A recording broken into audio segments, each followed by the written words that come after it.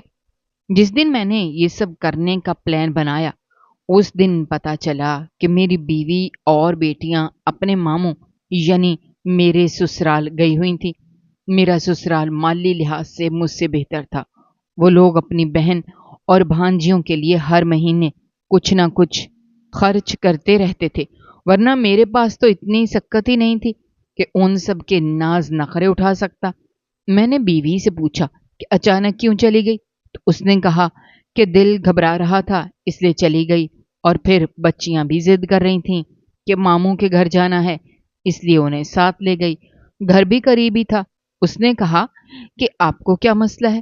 میں یہ سن کر خاموش ہو گیا، لیکن میرے دل میں بس یہی بات تھی کہ مجھے کوئی دوسرا موقع تلاش کرنا ہوگا۔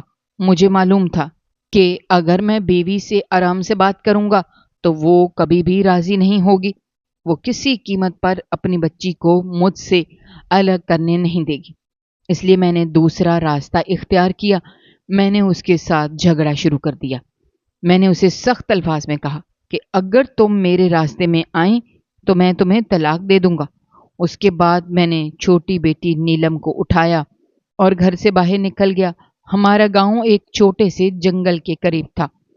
یہ جنگل زیادہ بڑا تو نہیں تھا، لیکن لوگ کہتے تھے کہ یہاں بھیڑیے اور جنگلی لومڑ رہتے ہیں جو انسان کو نقصان پہنچا سکتے ہیں۔ اسی وجہ سے رات کے وقت ادھر کوئی نہیں جاتا تھا، لیکن میں اپنی ضد اور جنون میں اندھا ہو گیا تھا اور آدھی رات کو 12 بجے نیلم کو گود میں اٹھا کر وہاں پہنچ گیا اس وقت میرے دل میں ذرا بھی رحم نہیں تھا۔ نیلم میری گود میں سکون سے سو رہی تھی، جیسے باپ کی آغوش میں اسے کوئی نقصان نہیں پہنچ سکتا۔ وہ بالکل محفوظ ہے، لیکن مجھے پتا تھا کہ میں کیا کرنے آیا ہوں۔ میں نے جنگل کے اندر ایک جگہ دیکھی جہاں ایک بڑا سا پتھر پڑا تھا۔ میں نے نیلم کو اس پتھر پر بٹھا دیا تو وہ جاگ گئی۔ نیلم صرف 2.5 سال کی تھی۔ وہ ابھی تھوڑی تھوڑی باتیں کرنا سیکھ رہی تھی۔ وہ چھوٹے چھوٹے جملے بناتی تھی۔ اس نے میری طرف دیکھا، معصومیت سے کہا، بابا رات، ڈر کہ بابا رات ہے اور مجھے ڈر لگ رہا ہے۔ پھر وہ بار بار کہنے لگی، بابا مما پاس، مما پاس، مجھے میری ماں کے پاس لے جاؤ۔ لیکن اس کے معصوم الفاظ سن کر بھی میرے دل میں کوئی نرمی نہیں آئی۔ میں اپنی ضد پر قائم رہا۔ میرے ہاتھ میں ایک شاپر تھا اور میں دل میں فیصلہ کر چکا تھا کہ میں اس شاپر کے ساتھ کیا کرنے والا ہوں۔ یہ آپ لوگ خود سمجھ سکتے ہیں۔ میں نے جیب سے شاپر نکالا اور جیسے ہی میں نے آگے بڑھنے کی کوشش کی، اچانک ایک عجیب واقعہ ہوا۔ میری گردن پر کسی نے پیچھے سے سخت چیز کے ساتھ وار کیا۔ ایسا لگا جیسے کسی نے ڈنڈا مارا ہو۔ میرا دماغ چکرا گیا اور میں زمین پر گر کر بے ہوش ہو گئی۔ اس کے بعد کیا ہوا مجھے کچھ یاد نہیں، لیکن جب مجھے ہوش آیا تو میں اپنے ہی گھر کے ایک کمرے میں چارپائی پر پڑا تھا۔ میں نے آس پاس دیکھا تو میری بڑی بیٹی آئی اور مجھے دیکھ کر باہر بھاگ گئی اور کہنے لگی، ماموں، بابا کو ہوش آ گیا ہے۔ اس نے کہا کہ ماموں، اس کا مطلب میرے سالے صاحب یہاں موجود تھے۔ میں نے آس پاس دیکھا تو میں یہاں کس ٹائم آیا، کیسے آیا، اور نیلم کہاں ہے؟ میرے سالے صاحب جو مجھ سے عمر میں بڑے تھے وہ کمرے میں داخل ہوئے۔ ان کے ساتھ میری بیوی بھی تھی جو رو رہی تھی۔ انہوں نے آ کر میری خیریت پوچھی اور کہا، اب کیسی طبیعت ہے؟ میں نے کہا، سر میں درد ہے، لیکن مجھے یہ سمجھ نہیں آ رہا کہ میں یہاں کیسے آیا ہوں۔ تو وہ کہنے لگے کہ یہی تو ہم بھی پوچھ رہے ہیں، تم یہاں کیسے پہنچے ہو، کیونکہ تمہیں تو ہم خود لے کر آئے ہیں۔ انہوں نے بتایا، صبح صبح ایک آدمی نے تمہیں جنگل میں پڑے ہوئے دیکھا تھا۔ وہ آدمی فوراً ہمارے پاس آیا اور اس نے ہمیں آ کر اطلاع دی۔ ہم سب حیران رہ گئے کہ آخر تم وہاں کیا کر رہے تھے۔ اس نے بتایا کہ لگتا ہے تم ساری رات سے وہاں پڑے ہوئے تھے۔ ہم سب نے فوراً دوڑ کر جنگل کا رخ کیا اور تمہیں وہاں سے اٹھا کر لائے۔ ڈاکٹر کو بلایا، اس نے آ کر علاج کیا، دوائیاں دیں اور کہا کہ تم بے ہوش ہوئے تھے اور تمہیں کچھ دیر آرام کی ضرورت ہے۔ لیکن اس وقت ایک اور بڑی مصیبت ہمارے سر پر آ گئی تھی۔ میرے سالے صاحب نے کہا کہ نیلم گھر سے غائب ہے۔ ہمیں بالکل پتہ نہیں کہ وہ کہاں گئی ہے۔ تمہیں تو کچھ پتہ ہے کیا؟ وہ تمہارے ساتھ تھی؟ یہ سنتے ہی میرے دماغ پر جیسے ایک اور بجلی گری۔ مجھے خود بھی کچھ سمجھ نہیں آ رہا تھا۔ مجھ پر کس نے حملہ کیا؟ مجھے وہاں جنگل میں کس نے پھینکا؟ اور یہ سب کچھ کیسے ہوا؟ اور نیلم کہاں چلی گئی؟ میرے ساتھ جو لوگ تھے وہ سب پریشان تھے، لیکن نیلم ان کو کہیں نہیں ملی۔ میں نے اپنے آپ کو سنبھالا اور انجان بننے کی کوشش کی۔ میں نے کہا، مجھے تو بالکل نہیں پتا کہ وہ کہاں ہے۔ میرے سالے نے حیرت سے پوچھا، پھر تم جنگل میں کرنے کیا گئے تھے؟ میں نے جھوٹ بول دیا، کہا، میں تو جنگل میں اپنی مرضی سے نہیں گیا تھا۔ میں تو اپنے گھر میں سو رہا تھا اور پتا نہیں مجھے وہاں کون لے کر گیا۔ اور جب میں نے آنکھ کھولی میں تو بے ہوش پڑا ہوا تھا، اور پھر مجھے تو خود بھی پتا نہیں کہ میں وہاں کیسے گیا ہوں۔ ان سب کے سامنے میں نے اپنی بات کو اس طرح پیش کیا جیسے میں واقعی بے خبر ہوں، لیکن وہ لوگ اگرچہ شک میں پڑ گئے تھے، لیکن میری بات کا کہا سنا کر بھی انہوں نے اس کو مان لیا۔ بیٹی کی گمشدگی کا سن کر بھی میرے چہرے پر افسوس کی کوئی جھلک نہیں تھی۔ حالانکہ اندر سے میں خوفزدہ تھا، لیکن دوسروں کے سامنے مجھے ایکٹنگ کرنی پڑی۔ میں نے اپنا رویہ ایسا ظاہر کیا جیسے مجھے بہت ٹینشن ہے۔ نیلم کہاں چلی گئی ہے؟ میری بیوی زور زور سے رو رہی تھی اور باقی سب بیٹیاں بھی سخت پریشان تھیں۔ سب کی آنکھوں میں بے بسی تھی کہ سب سے چھوٹی بہن کہاں غائب ہو گئی ہے، اور محلے میں بھی یہ بات تیزی سے پھیل چکی تھی۔ ہر کوئی اپنی زبان میں ایک کہانی بیان کر رہا تھا اور اپنے اپنے طریقے سے تلاش کی بات کر رہا تھا۔ میرے سالے صاحب کا ایک قریبی دوست